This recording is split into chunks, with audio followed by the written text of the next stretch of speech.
College போயின்னு இருந்தது. அந்த அம்மாவுக்கு வந்து அவங்க சின்ன ஒருத்தர் செத்துட்டாங்க. அவங்க வந்து காத்தா இவங்க மேலே வச்சுன்னு இவங்க ரொம்ப தொந்தரவாக இருந்துச்சு இவங்களுக்கு. சரின்னு அம்மா கிட்ட ஒரு நாள் கூப்பிட்டு வந்தோம். கூப்பிட்டு வந்துட்டு அம்மா கிட்ட இந்த மாதிரி பாப்பாவுக்கு எதுவுமே பிரச்சனை இருக்குமா அப்படின்னு சொல்லிட்டு சொன்னோம். அந்த அம்மா இங்கே வர சொல்லவே அவங்கள போயிட்டு கை பிடிச்சிட்டாங்க. போலீஸ்கார் மூலிமா தம்பி வந்தான். அப்புறமா என்ன வந்து கூப்பிட்டா, இது மாதிரி வா, எனக்கு பாப்பா நினைச்சு நீ வா அப்படின்னா. வரல, நான் போகிறேன், நாங்கள் அங்கே கோயிலுக்கு கும்பிட்றேன் நிறையும் அப்படின்னு. அப்புறமா இங்கே வந்து பழம் கொடுத்தாங்க அந்த அம்மா. அப்புறம் 3 மாதம் போகிறது பாப்பா நின்றுச்சு. அந்த பாப்பா தான் இந்த பாப்பா தான். நிறைய பேர் பார்த்தீங்கன்னா குழந்தைலன்னு வருவாங்க.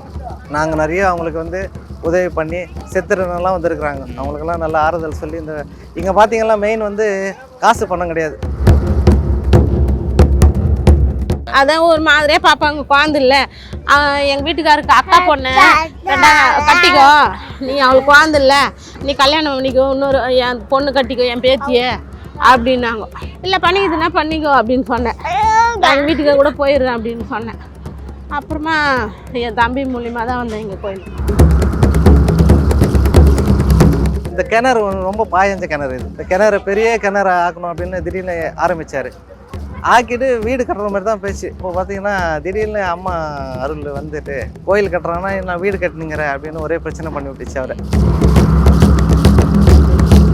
ஒரே ஃபோன் பண்ணுவோம், இதுமாரி பிரச்சனை இருக்குது, அவங்க கூட காசு இல்லை, என்ன பண்ணலாம்? சரி என்ன பண்ணணும் நீங்கள்? சரி பண்ணுங்கள், காசை நம்ம கொடுத்துடலாம். உண்டியாலே இருக்காது. அப்படி காசு வாங்கி தான் வந்து மக்களுக்கு சேவை பண்ணணும்னு கிடையாது. நம்மளுடைய உழைப்பிலே நம்ம எல்லாருக்கும் மக்களுக்கு நல்லது செய்யணும்.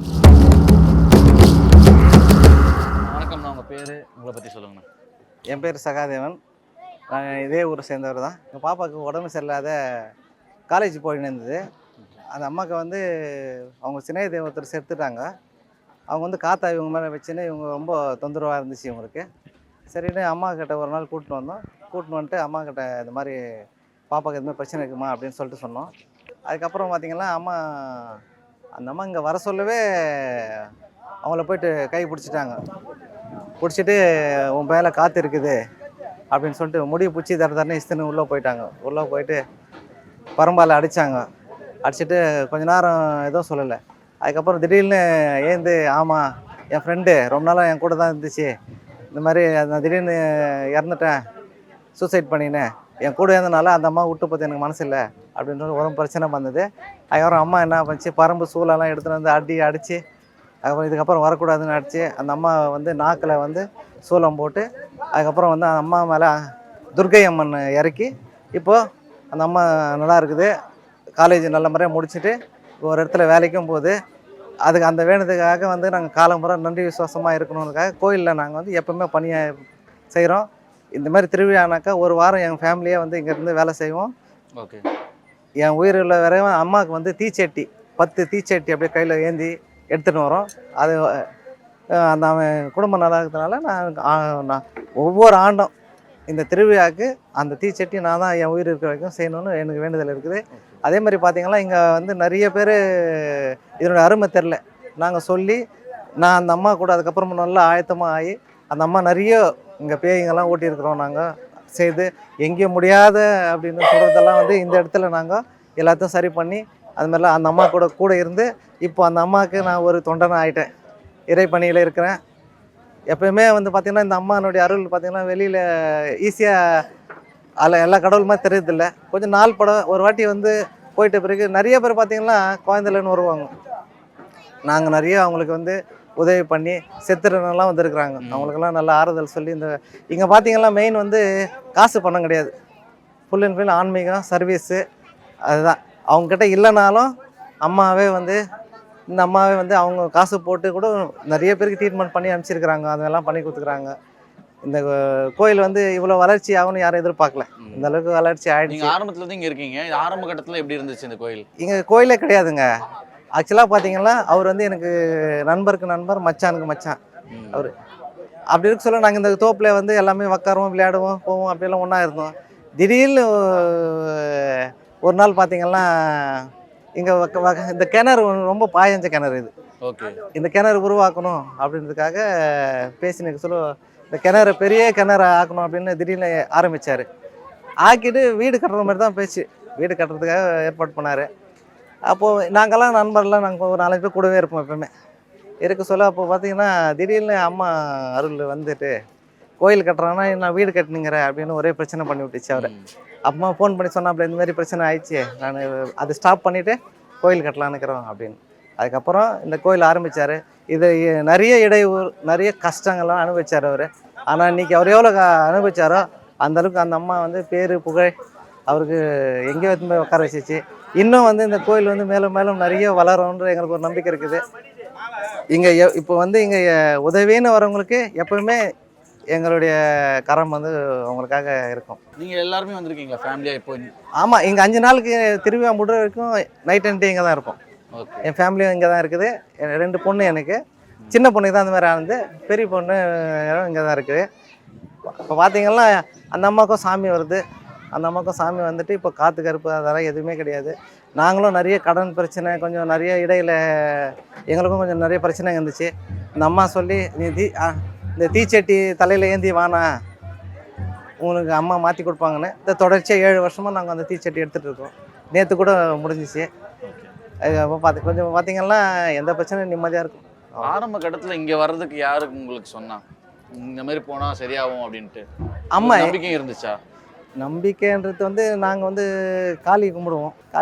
இந்த கொஞ்சம் பிரச்சனைனால கடவுளே இல்லைன்ற ஒரு மைண்ட் செட்டில் இருந்தோம். கடவுளே என்ன இவ்வளோ கஷ்டம் இருக்குது, கடவுளே இல்லையே அப்படின்னு. அதுக்கப்புறம் அந்த அம்மா எங்களை ஒருத்தர் அம்மா மூலியமாக சொன்னாங்க, இது மாதிரி இருக்காங்கம்மா வந்திருக்குறாங்க. அந்த அம்மா வந்து அப்போல்லாம் வந்து கோயில் இல்லை, வீட்லேயே அருள் வாக்கு சொல்லிருந்துச்சு. அப்போவே ஃபஸ்ட் டைமே நம்ம தான் வந்ததுங்க. எங்கள் மூலிமா நிறைய பேர் வர வச்சோம். நிறைய நல்லது நடந்துச்சு. நான் சொல்லியே நிறைய பேருக்கு பழம் கொடுத்து கனி கொடுத்து முட்டை கொடுத்து எல்லாருக்கும் குழந்தைலாம் பிறந்துக்குது. இந்த நிகழ்ச்சி முடிகிற வரைக்கும் அம்மாவுக்கு நான் தான் கூடவே இருப்பேன். கடைசி முடிகிற வரைக்கும் இருப்பேன். நிறைய பேருக்கு சொல்லியிருக்கணும், நிறைய நடக்குது. அப்புறம் பார்த்தீங்கன்னா இந்த வெளியிலலாம் போனீங்கன்னா ஏமாத்து பித்தலாட்டம் இதெல்லாம் இருக்கும். இங்கே அதெல்லாம் இருக்குது, நடக்கும் இல்லைன்னா இல்லை. ஆமாம், இங்கே கிடையாது. ஏன்னா அவருக்கே தெரியும். ஒரே ஃபோன் பண்ணுவோம், இதுமாரி பிரச்சனை இருக்குது, அவங்க கூட காசு இல்லை, என்ன பண்ணலாம், சரி என்ன பண்ணணும் நீங்கள், சரி பண்ணுங்கள், காசை நம்ம கொடுத்துடலாம் அப்படின்னு.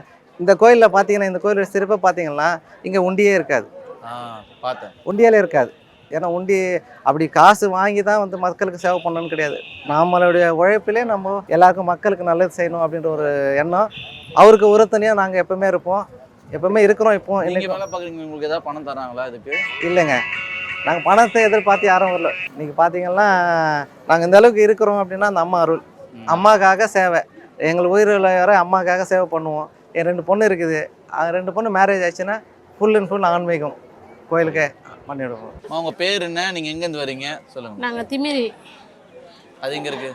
திமிரி இந்த பக்கத்தில் தான். ஓகே. தம்பி இங்கே வந்தான் கோயிலுக்கு. தம்பி வந்து ஒரு 3 மாதம் வந்தான். எந்த பிரச்சனைக்காக வந்தார் அவர்? அவருக்கு குழந்தை இல்லை, 5 வருஷம் கல்யாணம் ஆகி குழந்தை இல்லை. 5 வருஷமா இல்லை. அப்புறமா போலீஸ்கார் ஒருத்தர் சொன்னாராம், இதுமாரி நீ எங்கெங்கே போகிறீங்க, பக்கத்தில் தான் நாய்க்கிமலை இதில் அந்த அம்மா பழம் கொடுக்குறாங்க, அங்கே போங்கன்னு சொன்னாங்க. அதன் மூலியமாக வந்தான் தம்பி. ஹாஸ்பிட்டல்லாம் போய் பார்த்தாங்களா அதுக்கு முன்னாடி? அங்கெல்லாம் போகல. அவன் சென்னையில் இருக்கான், அதனால் எங்கேயும் போகல. அதனால் அப்புறமா போலீஸ்கார் மூலிமா தம்பி வந்தான். அப்புறமா என்ன வந்து கூப்பிட்டான், இதுமாரி வா எனக்கு பாப்பா நினைச்சு நீ வா அப்படின்னா. காஞ்சிபுரத்தில் இருக்கிறேன், எங்கள் வீட்டுக்காரர் அங்கே காஞ்சிபுரத்தில் வரல, நான் போகிறேன், நாங்கள் அங்கே கோயிலுக்கு கும்பிட்றேன் நிறையும் அப்படின்னு. இல்லை நீ ஒரு முறை வந்து பாரு அப்படின்னு. அப்புறமா இங்கே வந்து பழம் கொடுத்தாங்க அந்த அம்மா. அப்புறம் 3 மாதம் போகிறது பாப்பா நின்றுச்சு. அந்த பாப்பா தான் இந்த பாப்பா தான். 3 வயசு, இப்போ 3 வயசு பாப்பாவுக்கு. ஓகே. நீங்கள் ஹாஸ்பிட்டல் ஏன் போகாமல் நீங்கள் 5 வருஷமா? 5 வருஷம் என் தம்பிக்கு தான் 5 வருஷம், எனக்கு 10 வருஷம் ஆயிடுச்சு. உங்களுக்கு 10 வருஷம்? இது உங்கள் குழந்தையா? ஆமாம்.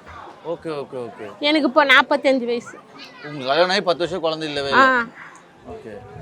தம்பிக்கெல்லாம் கூட கல்யாணம் ஆகி தங்கச்சி பாப்பா 12வது படிக்கிறான். அதெல்லாம் அவங்கெல்லாம் வராங்க. நான் மட்டும்தான் குழந்தை இல்லைன்னு வீட்டில் எந்த ஃபங்க்ஷன் ஆனாலும் வர்றது கொஞ்சம் இது தயங்குவேன். அதனால் நான் காஞ்சிபுரத்துலேயே அங்கே ஹோட்டலில் வேலை செஞ்சுன்னு இருந்தேன். அப்புறமா தம்பி வா நீ கோயிலுக்கு வந்து தான் ஆகணும் அப்படி. நாங்கள் டெய்லி சாமி கும்பிட்டுனா இருக்கேன், அப்படின்னு சொல்லுவேன். இல்லை நீ கோயிலுக்கு வா, அந்த அம்மாண்ட ஒரு முறை வா அப்படின்னு. அப்புறம் மாதம் வந்தேன், எனக்கு பாப்பா நின்றுச்சு. ஓகே, எந்த மாதிரி பரிகாரம்லாம் பண்ணீங்க? எதுவும் பண்ணல. இங்கே டெய்லி கோயிலுக்கு வருவேன், மாதமானா அம்மாசானா கோயிலுக்கு வருவேன். அந்த அம்மா காலில் உயிர்ந்து அழுவேன். அப்புறம் அந்த அம்மா பழம் குத்தாங்கோ, அதை சாப்பிட்டேன். மயான கொல்லிக்கு முட்டை குத்தாங்கோ, அந்த முட்டை சாப்பிட்டேன். இந்த கோயிலுக்கு வரதுக்கு முன்னாடி உங்க வாழ்க்கை எப்படி இருந்துச்சு, இப்போ எப்படி இருக்கு? இப்போ நல்லாங்கிறேன். ஓகே, இங்க ஏதாவது பணம் ஏதாவது வாங்கினாங்களா அதுக்கு? பணம்லாம் காசெல்லாம் எதுவும் கேட்கல. எங்கள் தம்பி தான் இது சாப்பாடு அன்னதானம் போட்டான், என்னால் போட முடியல. ஓகே, இந்த 12 வருஷமா குழந்தை இல்லாம இருந்துச்சுல, அந்த வாழ்க்கை எப்படி இருந்துச்சு? எல்லாருமே எப்படி பார்த்தாங்க? அதான் ஒரு மாதிரியே பார்ப்பாங்க. குழந்தை இல்லை, எங்கள் வீட்டுக்காருக்கு அக்கா பொண்ணு கட்டிக்கோ, நீ அவளுக்கு குழந்தை இல்லை, நீ கல்யாணம் பண்ணிக்கோ, இன்னொரு என் பொண்ணு கட்டிக்கோ, என் பேத்தியே அப்படின்னாங்க. அது வேற ஒருத்தர் கூட பேசி நின்றுச்சு, அப்போ கூட நீ கல்யாணம் பண்ணிக்கோ அப்படின்னாங்க. அப்புறம் எங்கள் வீட்டுக்காரில் இல்லை, அவங்க தம்பி வக்கீல் பண்ணனா அப்புறமா எனக்கு கேஸ் போட்டுருவாங்க அப்படின்னு சொன்னார்.